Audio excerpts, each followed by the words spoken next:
ഇതാണ് കൊല്ലത്ത് തീ തുപ്പിയ കാർ. കാറിന്റെ കിടപ്പിപ്പോൾ കൊല്ലം സിറ്റി ട്രാഫിക് എൻഫോഴ്സ്മെന്റ് യൂണിറ്റിൽ.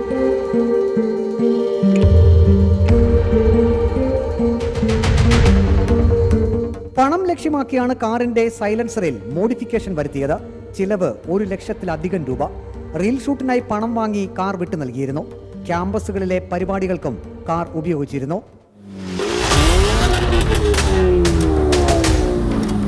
നമ്പർ പ്ലേറ്റ് മറച്ചാലും വാഹനത്തിന്റെ വിശദാംശങ്ങളിലേക്ക് തങ്ങൾക്ക് എത്താൻ പറ്റും. ആളിനെ പൂട്ടി. കൊല്ലം എൻഫോഴ്സ്മെന്റ് RTO AK ദിലു പറഞ്ഞു. ഈ അടുത്ത കാലത്തായിട്ട് നമ്മുടെ ഈ നടപടി ഉള്ളത് കൊണ്ട് എല്ലാവരും നമ്പർ പ്ലേറ്റ് മറത്തി വെച്ചുകൊണ്ടാണ് ചെയ്യുന്നത്. പക്ഷേ നമ്പർ പ്ലേറ്റ് ഒക്കെ മറത്തി വെച്ചാലും ഞങ്ങൾക്ക് അതിലേക്ക് എത്താൻ പറ്റും. അതിനുള്ള സ്ട്രാറ്റജിയൊക്കെ ഞങ്ങളുടെ കയ്യിലുണ്ട്. അപ്പം ഈ നിസ്സാരമായിട്ട് അദ്ദേഹം പോയി 2-3 മണിക്കൂർ കഴിഞ്ഞപ്പോഴത്തേക്ക് ഈ വീഡിയോ വൈറലായപ്പോഴത്തേക്ക് ഞങ്ങൾക്ക് അദ്ദേഹത്തിൻ്റെ അഡ്രസ്സൊക്കെ കിട്ടിക്കഴിഞ്ഞു.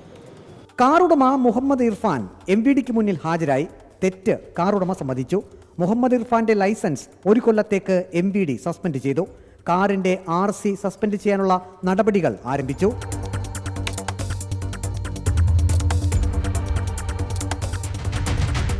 റിപ്പോർട്ടർ കൊല്ലം.